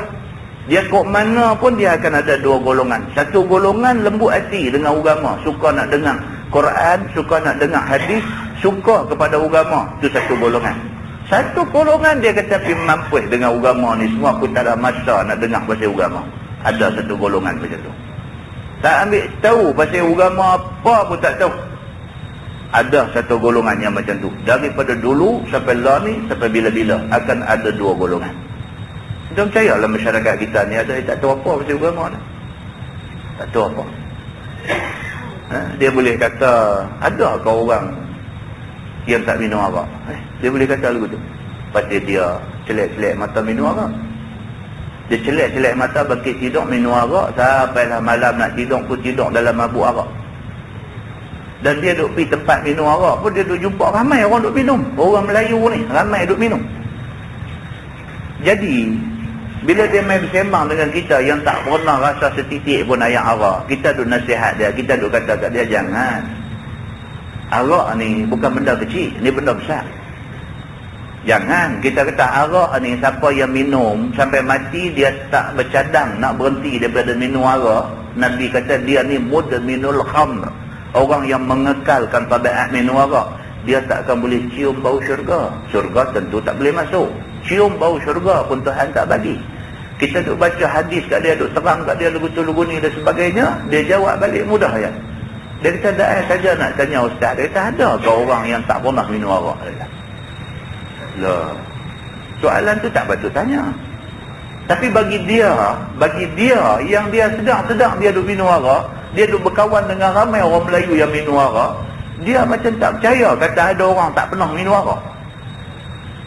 Bahkan pula ada yang dia tengok duk main masjid ni, dia kata tu duduk minum aku tu. Ada. Alah, saya kenal lah, dia ada dulu kawan dengan saya lah. Kita katakan dia tak apalah, itu dulu. Tapi lah dia dah elok dah, yang bila nak elok dah dah, berapa hari dah tengok. Ada orang dulu. Tuan-tuan, luas pergaulan, banyak duri kemat kita jumpa. Luas pergaulan, jangan duk kawan sama puak kita duk main mengaji ni aja, kita tak jumpa geng ni. Dia berkawan bagi luas sikit jumpa. Hak cakap pelik-pelik ni jumpa. Hak cakap dia tu menggambarkan dia tak tahu apa pasal agama. Tak tahu apa. Kita jumpa. Kita yang hidup jadi seram sejuk pula. Kata berat dia ni. Tapi tak tahu apa pasal agama. Bila dia nak cari agama ni bila? Oh, bila mati cari agama. Bila mati cari agama. Bila duk mai sakit demam teruk nampak apa semua, cari-cari orang masjid mai baca Yasin sikit. Bila nak buat apa kenduri maulid Nabi yang agama sikit. Lagu tu ayah. Agama bagi dia ni hanyalah amalan-amalan ritual. Dia kata amalan-amalan yang melibatkan jenis adat-adat, sambutan-sambutan. Begitu saja agama bagi dia. Agama bagi dia bukan jenis mengaji kitab setiap malam ni dah. Agama bagi dia ceramah maulid Nabi, itu agama. Agama bagi dia ceramah ma'al hijrah, itu agama. Agama bagi dia setahun ada 3-4 kali ya. Itu saja agama bagi dia. Malam-malam nak mai buka kitab mengaji ni, bagi dia ini sudah ekstrim. Dia menganggap orang yang nak belajar agama ni ekstrim. Ada orang yang macam ni tuan-tuan. Kita jumpa baru kita tahu ni yang ayat Quran duk sebut ni rupa-rupanya melibatkan sekumpulan yang tidak kurang besarnya dalam masyarakat ni. Golongan yang depa ni tak beriman sebenarnya dengan Quran, dengan hadis Nabi SAW. Ada satu orang mai cakap dengan saya. Dia tahu ustaz, nak tanya ustaz satu. Tak, dia kata betul-betul ketam batu ni boleh makan tak boleh makan. Tu dia punya tajuk dia buka semua buah tak sangka ni. Kan kita tak pernah sangka soalan macam tu dia nak mai tanya. Dia kata ustaz betul-betul ketam batu boleh makan tak boleh makan. Saya kata benda ni sebenarnya mazhab Syafi'i yang pergi kata binatang yang hidup dua alam ni tak boleh ke apa, semua ni mazhab Syafi'i. Mazhab lain tak ada masalah. Mazhab lain benda yang tak boleh makan ni benda yang terang disebut dalam hadis. Anjing, babi, ini semua terang disebut dalam hadis. Anjing, babi dan keturunan dia. Kemudian hadis ada menyenaraikan beberapa benda lain. Di antaranya menatang bisa, menatang yang menangkap mangsa dia, pakai taring, pakai kuku, terekam dan sebagainya, menyambang. Ini semua ada disebut dalam hadis. Ini binatang-binatang yang tak boleh makan. Penyu apa semua tak sebut. Dalam senarai hadis ni tak ada sebut. Penyu tak ada sebut. Penyu tu dua alam lah. Dua alam ni tak disebut dalam hadis. Tapi Imam Syafi'i ni atas ijtihad dia yang macam mana, dia kata tak boleh. Bila kata tak boleh tu, jadi peninglah sebahagian daripada orang yang ikut mazhab Syafi'i ni. Dia kata yang penyu tak boleh makan, yang telur dia boleh makan. Ini di mana pula? Ini di antara cerita dia. Jadi kita pun terang kat dia macam tu. Kita kata jadi ketam batu ni pun dia tak masuk dalam senarai yang disebut dalam hadis sebagai binatang yang tak boleh makan. Yang tak boleh dimakan tak disebut. Jadi kalau tanya boleh tak boleh makan, kalau berdasarkan pendapat Imam Syafi'i, dia kata tak boleh makan pasal dia hidup dua alam. Tapi tidak ada nas yang kuat yang menyokong benda tu. Kita jawab macam tu. Ustaz, dia kata ini saya tak faham yang ni. Dia kata ini buah kedua dia masuk. Saya tak faham. Ustaz, dia kata ni semua sapi apa ni semua, dia kata ni semua ego punya orang. Dia kata ni seramai tajuk lain. Dia kata ni semua ego punya orang. Dia kata ni boleh, dia ni kata tak boleh, ni kata macam-macam ni semua leceh, buat leceh. Cakap macam tu. Penang tuan-tuan, apa nak buat? Buat leceh. Saya kata tak ada buat leceh apa. Saya kata okey. Itu pendapat dia. Tara ni semua ego. Leceh. Saya nampak lain macam dia ni pun. Kita tak bisa. Macam mana kita nak terang orang macam ni, tuan? Kita tak boleh terang dekat dia peringkat tingkatan 3 sebab dia kena masuk kelas tadika. Kalau tuan-tuan nak terang dekat dia peringkat tingkatan 3 pun dia tak akan faham sebab basic dia tak ada. Orang macam ni, tuan-tuan kena patah balik pergi daripada awal tu. Nak kena terang kat dia daripada awal. Dia ni, dia tak tahu pun hadis ni ada hadis sahih, ada hadis hasan, ada hadis da'if. Dia tak tahu yang ni semua. Sebab asas dia tak ada. Habis bila dia asas tak ada, dia nak main sembang tengah-tengah, dia susah lah. Tuan-tuan terang macam mana pun, dia tak nampak tu benda tuan-tuan terang tu, dia tak nampak. Pasal asas dia tak ada. Dia kata ni yang duk main hadis tak lagi kata lu ni. Kita kata hadis pun kena tengok lah hadis sahih ke tak kan. Dah hadis, ada hadis ni pun satu je lah. Dia bubuh hadis pula. Orang macam ni, dia kena patah balik daripada awal kat dia. Oh, nak patah balik daripada awal, jenuh. Kita tak pergi ke mana lah duk terang kat dia. Panggil dia main mengaji masjid, dia tak mahu. Dia jenis jumpa sekali-sekali nak sembang benda macam ni. Jenuh kita. Nak kena balik dekat basic tu, dekat asas agama tu, kena pergi sana dulu, naik satu-satu terang kat dia, baru dia boleh faham, barulah mulut dia tak jadi celupang macam tadi. Muslimin dan muslimat yang dirahmati Allah sekalian, ini sebahagian daripada kelompok yang ada dalam masyarakat kita. Sebahagian daripada kelompok yang ada dalam masyarakat kita. Berapa ramai orang yang ada dalam masyarakat kita hari ini yang dia tahu Islam ni semayang 5 waktu. Itu aja. Apa lebih-lebih apa pun dia tak mau. Dia kata lagi hidup belajar, lagi banyak kita tahu, kita tak amal, lagi awal masuk neraka. Dia pergi pukul buah tu je. Hak jenis macam ni pun ada. Muslimin dan muslimat yang dirahmati Allah sekalian. Jadi dakwah kena jalan. Bagi kita ni, kalau kita rasa kita pergi pegang-pegang tu dah darjah 5 dah. Pelan-pelan kita reverse balik, ambil balik asas-asas ni. Kutip balik, and then kita naik balik ke atas. Tak boleh start tingkatan 3 tu nak bawa pergi universiti, tak boleh. Dia kata dia kena pergi darjah 1 tu. Darjah 1 punya belajar macam mana, dia naik satu baru dia dapat melihat Islam ni sebagai satu cara hidup, sebagai satu agama yang cantik sebenarnya. Kerana kita tak faham, maka kita kata Islam tak cantik.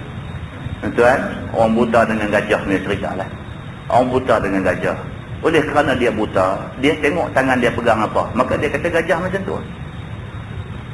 Hak kawan pergi pegang ekor, dia kata, oh yang daripada abang gajah besar sangat macam tali aja, dia kata. Kawan pegang ekor. Yang duk cerita kata gajah ni besar sangat, dia kata besar apa macam tali je. 2 ekor gajah. Habis pegang kaki tu, dia kata, oh dia kata besar-besar apa, berapa tiang ya. Betul cerita dia. Tapi orang yang overview gajah tu, dia tengok daripada awal, gajah ni memang besar. Tengok belalai dia saja pun, tengok kaki dia saja, tengok gading dia saja, dia tengok, oh dia boleh buat kesimpulan yang betul tentang gajah. Islam macam tu. Islam ni, dia pergi pegang tu tak kena tempat, dia duk kata Islam yang tu je lah. Sedangkan Islam tu sebenarnya cukup cantik. Tapi dia nak nampak Islam secara menyeluruh tu, dia mengambil masa untuk dia nak nampak benda tu. Ini yang Allah Subhanahu wa taala nak bagi tahu dekat kita. Wa minhum man yu'minu bih. sebahagian daripada manusia ada yang beriman dengan Quran ni, dia percaya sepenuhnya. Wa minhum man la yu'minu bih, dan ada sebahagian tak beriman dengan Quran ni. Wa rabbuka a'lamu bil mufsidin, tapi Allah Subhanahu wa taala Tuhan yang lebih tahu segala orang yang duk buat kerja jahat di atas dunia ni. Firman Allah, wa in kazzabuka faqul li amali wa lakum amalukum antum bari'una mimma a'malu wa ana bari'un mimma ta'malun.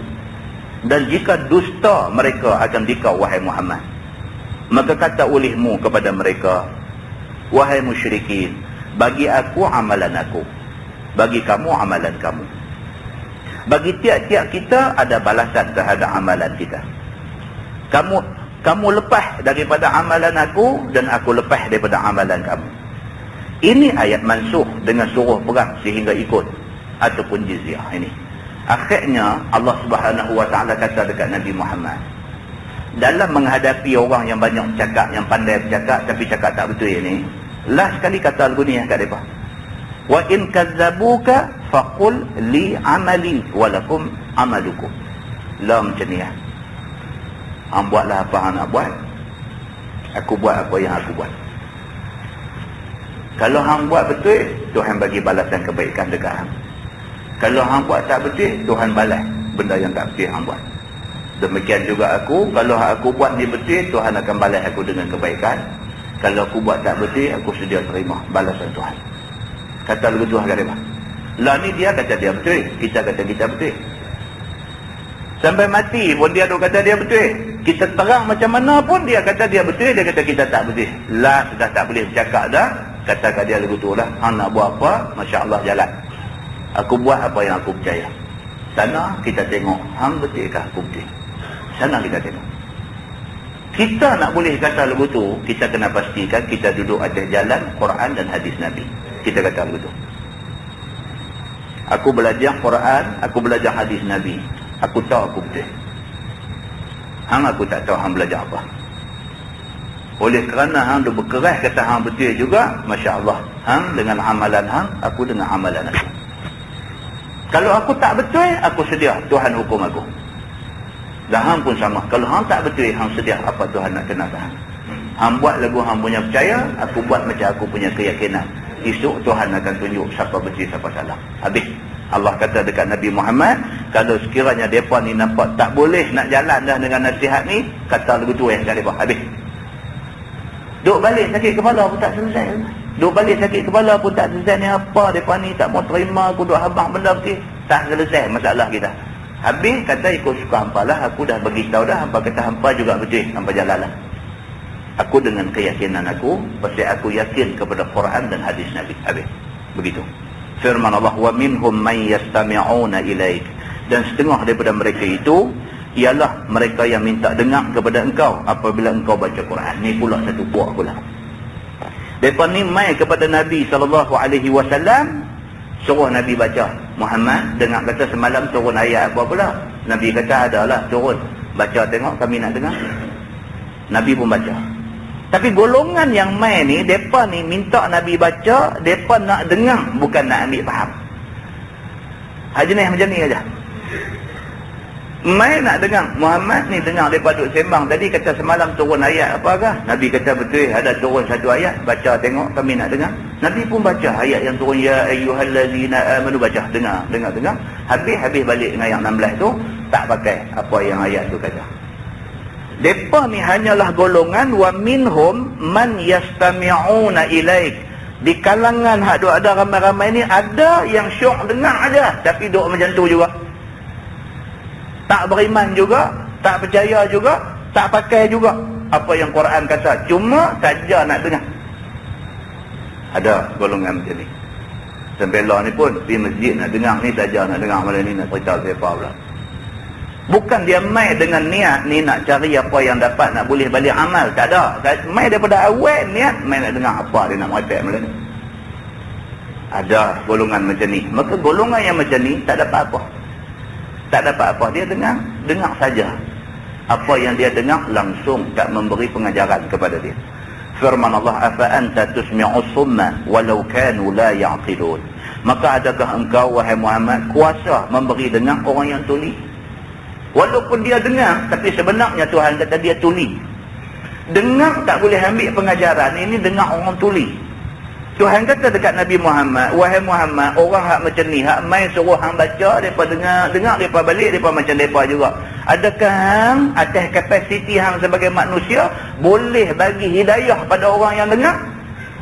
Dan jika ada mereka itu tiada berakal dan tidak faham sekalipun, adakah kamu boleh bagi hidayah? Tuhan nak kata dekat Nabi, hidayah ni Tuhan yang bagi. Orang yang dengar, tak mesti semua yang dengar terima apa yang kamu kata. Kadang yang mai dengar sampai 300 orang, hak boleh pakai apa yang Nabi kata ni 3 orang. Hak lain tu mai dengar saja. Begitu. Nabi Muhammad hanya boleh menyampaikan apa yang Tuhan suruh sampai. Nabi Muhammad tak boleh bagi faham kepada orang yang dengar. Apatah lagi nak bagi hidayah pada orang yang dengar. Itu bukan kerja Nabi sallallahu alaihi wasallam. Firman Allah, wa minhum man yanzuru ilaik afa anta tahdil umya walau kanu la yubsirun. Dan setengah daripada mereka yang lihat kepada engkau. Ni satu puak lagi.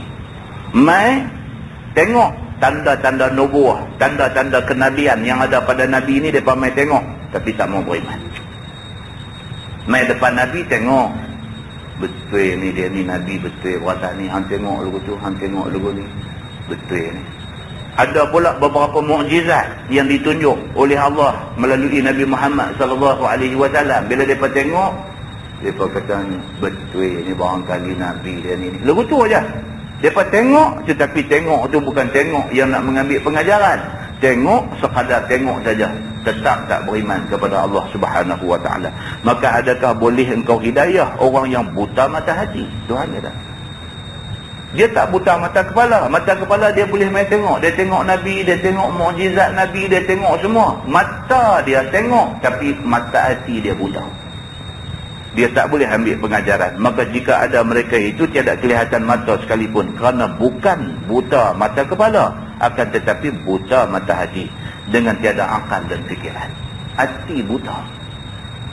Mata tengok pun tak ambil aktibat. Orang yang hati dia tak buta, dia tengok, dia ambil aktibat. Dia tengok, dia ambil aktibat. Orang yang buta hati, dia tengok, tak ambil aktibat. Dia tengok benda tu biasa aja, tak ada apa-apa. Inna Allah la yazlimun nasa syai'ah, walakinna nasa anfusahum yazlimun. Bahawasanya Allah Ta'ala tidak zalim ke atas manusia sesuatu. Akan tetapi manusia yang zalim akan diri mereka itu sendiri. Itu dia. Tuhan kata, Tuhan sekali-kali tak buat zalim ke manusia. Manusia saja yang duk zalim diri sendiri. Tuhan dia bagi jadi kita elok. Bagi akal boleh fikir. Tuhan hantar pula Nabi mai dengan hadis, dengan ayat Quran turun kepada Nabi. Tuhan kira tak zalim ke orang. Tuhan memang nak bagi manusia ni dapat hidayah daripada dia. Tapi sebahagian manusia dia menolak hidayah ni, dia tak mahu. Dengan kerana tu dia saja zalim diri sendiri. Nah, wallahu a'lam. Lepas ni kita masuk wa yauma yahsyuruhum ka'an lam yalbathu illa sa'atan minan nahar. Ni dia nak cerita kat kita hari kiamat esok. Manusia apabila bangkit saja di padang mahsyar, berhimpun di sana, manusia akan berasa seolah-olah dia tak pernah hidup atas dunia. Pasal apa dia rasa begitu? Pasal dahsyatnya suasana di padang mahsyar tu menyebabkan dia terlupa bahawa dia pernah hidup di atas dunia dan pernah merasa nikmat atas dunia. Saya ingat balik ada hadis dulu. Ada hadis dulu yang kita pernah baca, cerita tentang manusia di atas dunia, dia orang yang paling banyak menerima nikmat. Di hari akhirat esok dia dicelup dalam neraka sekali celup. Sabra, dia kata sekali celup. Celup sekali aja angkat tu, manusia ni yang masa hidup atas dunia dulu senang lenang, kaya raya dan sebagainya, terlupa habis segala kesenangan yang dia rasa dalam dunia. Dan manusia ni kata, tidak pernah aku rasa walaupun sedikit kesenangan semasa hidup di atas dunia dulu. Pasal apa? Pasal azab neraka ni menyebabkan dia lupa terus segala senang yang dia terima sebelum ni. Demikianlah juga ada manusia yang di atas dunia hidup miskin, susah melarat, punyalah payah hidup dia di atas dunia, tiba-tiba akhirat jadi ahli syurga. Allah celup dia sekali aja dalam nikmat, Allah angkat naik, dia lupa habis atas dunia dulu dia orang susah. Dia nak cerita dekat kita adalah hadis tu apa dia? Yang pertama, yang kata syurga ni sekali kena lupa segala kesusahan. Yang kata neraka ni sekali kena lupa segala kesenangan. Maka jangan sekali-kali kita diam kita kena celup dalam neraka Allah. Itu ayat yang akan datang dia lebih kurang nak cerita tentang kes yang macam ni. Wallahu a'lam. Bagaimana hukum orang Islam yang mendapat hasil pendapatan sebagai ahli muzik? Apakah hasil pendapatan itu halal, haram ataupun harus? Minta penjelasan daripada Ustaz. Dia ada beberapa benda, tuan-tuan. Di antaranya muzik. Pengharaman muzik secara jelas tak ada dalam Quran dan tidak ada dalam hadis yang sahih. Ada dalam satu hadis yang bersifat hasan dalam Sunan At-Tirmizi, dia ada sebut iza fa'alat ummati 15 khaslah halla bihal bala. Hadis tu, bila umat aku, Nabi kata, bila umat aku buat 15 perkara, maka halallah bala Allah turun. Di antara 15 perkara tu ada disebut wattukhizatil qainat wal ma'azif. Ada sebut yang tu. Di antara benda yang boleh mengundang bala Allah main itu ialah apabila penyanyi-penyanyi wanita, qainat. Qainat ni maksudnya penyanyi wanita. Apabila penyanyi-penyanyi wanita diagung-agungkan. Wal ma'azif, dan apabila alat-alat muzik diagung-agungkan, maka tunggulah bala Allah akan naik. Itu saja hadis yang paling kuat yang menyentuh tentang muzik. Adapun hadis yang kadang kita jumpa dalam kitab-kitab kuning, kitab-kitab lama ni, duduk kata alat yang bertali, alat yang bercium macam seronai, seruling, recorder, apa semua ni adalah haram dan sebagainya. Itu tidak sabit daripada hadis yang sahih. Bahkan dia ada daripada yang dhaif, ada yang maudhu', terus yang hadis yang bukan hadis sebenarnya. Jadi perbahasan tentang muzik ni dia agak rumit dan diambil bahagian oleh ramai ulama-ulama besar. Di antaranya Dr. Yusuf Al-Qardawi ada bincang tentang masalah muzik, dan Dr. Yusuf Al-Qardawi pun tidak sampai ke tahap membuat kesimpulan keras tentang pengharaman muzik. Di ceritanya tuan-tuan beginilah, muzik ni selagi mana dia tidak melalaikan, kan, dia adalah harus. Dia macam tu. Tapi kalau muzik ni sampai ke peringkat melalaikan, maka haramnya itu adalah kerana melalaikan. Jadi kalau kita nak berhujah, nak kata muzik ni haram secara langsung, berhujah menggunakan hadis yang kata alat bertali, berciup, seronai, hadis itu tidak boleh dibuat hujah kerana dia bukan hadis yang sahih. Ini cerita dia. Jadi jangan kita salah faham sampai kata muzik kalau macam tu boleh kan? Tak boleh. Jadi Dr. Yusuf Qardawi sendiri dia bagi peringatan tentang benda ni. Dia kata ada pun muzik yang ada hari ni kebanyakannya melalaikan. Dia kata. Jadi dia haram kalau sekiranya melalaikan. Kalau kita nak simpul keras terus kata muzik ni haram, jenuh kita tuan-tuan. Di mana dalam dunia ni yang kita tak dengar muzik? Di mana? Di masjid pun kadang-kadang tak kenal masjid dengar muzik. Kita duduk tahun ni rumah tepi tu duduk pasang berai. Ada. Di lain tak ada cakap lah. Kita pergi supermarket bunyi muzik, kita keluar pergi dalam pasar tani bunyi muzik, kita lalu ke tepi rumah orang bunyi muzik, kita lalu pergi kedai barang dengar muzik. Jadi dia ni dah menyeluruh merata tempat dah ada. Jadi apa pun tuan-tuan, bila main satu-satu benda, kita balik kepada nas. Itu yang agama ajar kita. Kita balik kepada nas. Jangan sembang benda yang tidak bersandarkan nas. Balik kepada nas. Kalau sabit daripada nas yang terang, contohnya ayat Quran terang-terang, abang benda tu haram, maka dia haram. Terus siapa pandai lu cakap macam mana? Bila hadis yang sahih terang kata benda tu haram, maka dia haram. Apabila tidak ada ayat Quran yang terang, tidak ada hadis yang sahih yang melarang tentang benda ni, kita kena tengok lagi, kena tengok lagi, kena tengok lagi. Kalau ada pun hadis tu hadis apa? Kena tengok. Kalau hadis tu berada pada tahap hadis da'if, misalnya, dia hanya untuk amalan kita. Kita sendiri elak daripada banyak mendengar muzik. Tapi nak menggunakan dia untuk berhujah, mengatakan benda tu haram, tak terlepas. Tak terlepas. Contoh buka dalam Sahih Bukhari, dalam Sahih Muslim, cari ada tak ada bab muzik dibincangkan. Ada tak ada? Tak jumpa. Maknanya dia tidak sabit daripada hadis yang betul-betul sahih dan kuat. Jadi walau bagaimanapun Dr. Yusuf Al-Qardawi, ulama yang contemporary, ulama yang mutaakhir, yang melihat banyak benda-benda baru berlaku dalam masyarakat, dia bagi satu di sana. Dia kata benda ni, dia kata tidak sabit daripada nas yang jelas tentang haram dia. Jadi dia kata, tengoklah, kalau sekiranya benda ni sampai melalaikan, itu tak mahu. Kalau dia pada tahap yang tidak melalaikan, maka itu diharuskan. Kita kata contohlah, ni kumpulan Hijaz, buat nasyid-nasyid dia pun ada muzik. Itu juga muzik. Kan? Jadi, setakat tu okey. Macam-macam lah kumpulan-kumpulan nasyid ada-ada ni. Tentu kalau dia tak buat, tak masuk selingan bunyi-bunyian yang macam ni, orang tak mau dengar langsung. Kan? Dulu El Suraya lagi cakap muzik. El Suraya, lagu Bila Israel datang memanggil, jasad terkujur di pembaringan. Kan zaman tu kan, jangan lupa tahun 70-an dulu saya pernah pergi tempel poster untuk El Suraya punya orkestra dulu.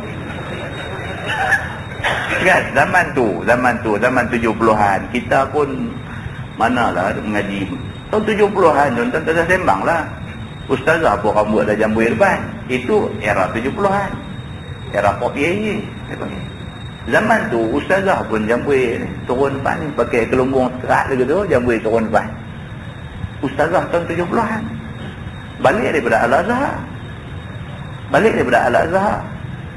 Ustazah tu pun sendiri, kalau lah ni masih hidup lagi, dia pakai tudung elok lah. Tapi bila tanya dia dulu, Ustazah ingat tak tahun 70-an dulu Ustazah mengajar saya jambui depan?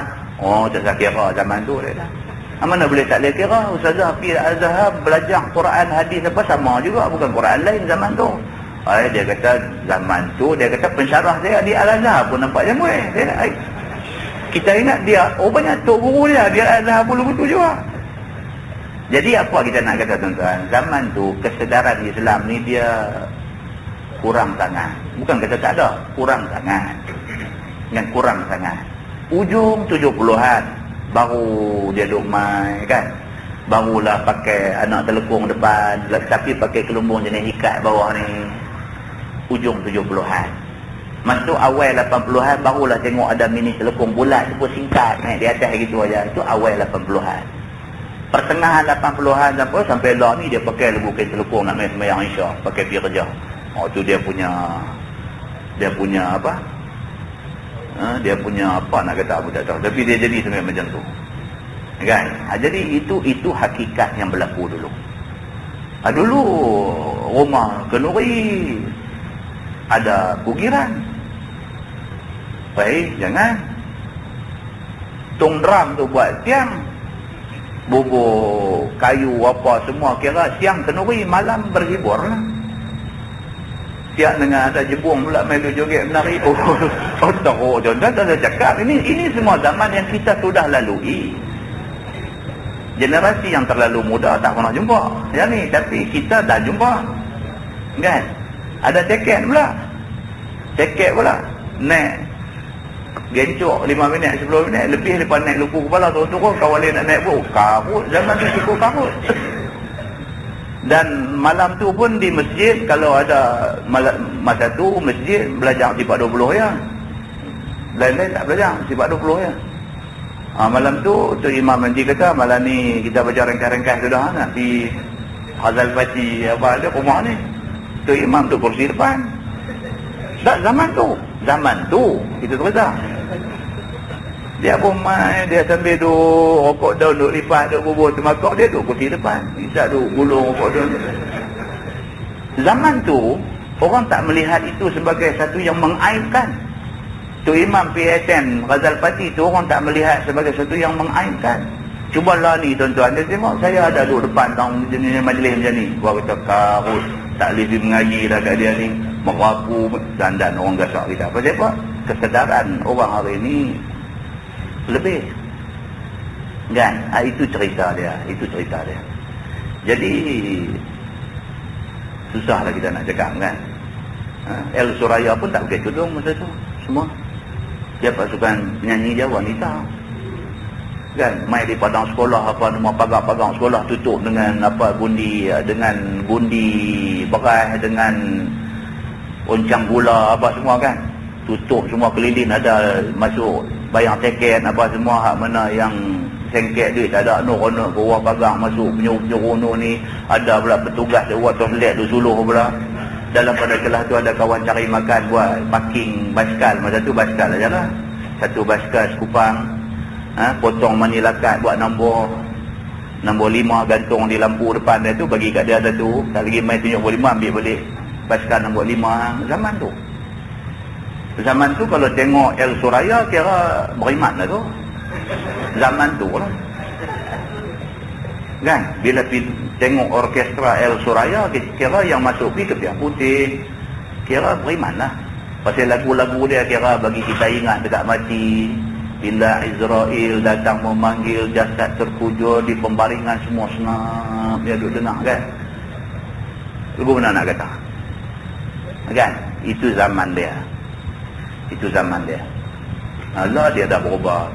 Ada hiburan dia main dalam hijaz ni, dia main dengan pakai kepiah dia. Kepiah ada renda-renda sikit apa semua kan, menyanyi pun lagu-lagu bagus. Muzik pun tak digunakan secara berlebihan. Dia masuk muzik sekadar nak jadi haluan telinga dengar saja. Yang pentingnya mesej yang ada dalam seni kata. Itu perubahan tuan-tuan. Itu perubahan kan. Jadi benda-benda macam ni tuan-tuan. Bila kita bercakap tentang hukum, balik kepada nas. Quran kata apa, hadis kata apa. Kalau tak ada dalam Quran dan hadis, tengok ulama kata apa. Ulama nak letak hukum tu dia kiaskan kepada apa. Tengok semua benda macam ni baru kita dapat satu yang muktamad, yang mantap. Dan barulah kita tak jadi golongan keliru. Keliru tak tahu betul-betul boleh ke tak boleh kata. Jadi balik kepada soalan kawan kita ni. Apakah hukum satu orang yang hasil pendapatan dia sebagai ahli muzik? Adakah hasil yang dapat halal haram dan sebagainya? Kita beritahu kata kalau boleh pergi cari kerja lain. Itu jawapan yang paling cantik kan. Kalau boleh pergi cari kerja lain. Kita ada dulu salah seorang yang ikut kuliah kita ni, budak duduk Penang. Dia duduk kerja main muzik dekat night club. Tentu jangan kata tuan dalam duduk ramai-ramai main mengaji ni, masing-masing dia ada latar belakang yang bermacam-macam. Ada yang macam-macam lah cerita. Jadi saya berjumpa dengan benda-benda macam ni, kan macam dulu saya duduk mengajar masjid Kampung Baru Alma. Kita baca bab mayat. Bila baca bab mandi mayat, kita beritahu ni kalau badan ada tattoo apa semua ni, bila mandi mayat nanti tak sah apa semua. Bila saya habis mengajar di masjid Kampung Baru Alma, nak masuk dalam kereta, dia main sengkang pintu kereta dengan tangan lagu tu. Dia buka baju dia, tunjuk kat kita apa nama dia punya badan yang bertattoo. Dia buka tunjuk lagu tu. Dia kata tak balik aku malam ni. Hilang tak mana. Atau pergi bercakap apa tadi yang jadi lagu ni. Buka baju rak kata. Dia kata ustaz, ni macam mana dengan saya? Dia kata punca kita. Tengok badan penuh ni, jatuh di badan ni, di lengan. Semua ada gambar pelik-pelik. Ni macam mana saya ni? Kita baru baca bab tu tadi. Kita kata macam baca tadi macam tu. Ada takkan saya nak pergi buatnya ni sampai sini ni, sampai bawah hengkong ni, sini semua tattoo ni, sini kepala kobra. Atas dan ni lidah kobra pula. Ni ustaz kalau nak pergi buang ni makna mati lah saya ada. Kalau di badan boleh duk selinap keluar kulit lagi. Ni kalau di sini, ni selinap nampak angkung kosong. Macam mana? Kalau saya mati, mayat saya nak buat macam mana? Dia tanya dengan ketak-ketak, dia ketah marah kat kita kan? Dia ketah pasal dia rasa dia silap banyak apa, kita pun tak berani tanya kan? Kan? Kita masa kita mengajar, kita tak tahu ada seorang macam tu punya hal, kita mana nak beritahu. Kita dah bercakap dari segi agama, hukum dia macam ni, dia lompat main macam ni. Kan? Habis cerita panjang. Saya jadi macam ni bukan salah saya. Ni semua punca mak pak saya. Dumai lagu tu pula. Mereka ni apalah semua jadi bercerai saya. Akhirnya pak saya kata nak belah saya. Lepas tu dia bukan belah saya, dia bagi saya dekat satu gangster Raja Uda mana agak dia kata. Oh, dia dumai cerita lagu tu pula. Kata kacau. Bukan kacau apa, kacau nak balik tak boleh. Saya dengar cerita dia. Dia bagi saya satu gangster Raja Uda belah saya. Dia kata, Ustaz tahu ni tattoo badan ni, dia kata lagi banyak tattoo, lagi menunjukkan kita ni gangster besar. Saya yang ambil saya belah saya ni, bapa angkat saya ni kepala gangster, dia kata. Ni nak tattoo ni sakit ni, dia kata lagi banyak tattoo, lagi kuat boleh tahan sakit, lagi gangster besar. Saya membesar dalam keadaan macam ni. Ni pun saya main malam ni.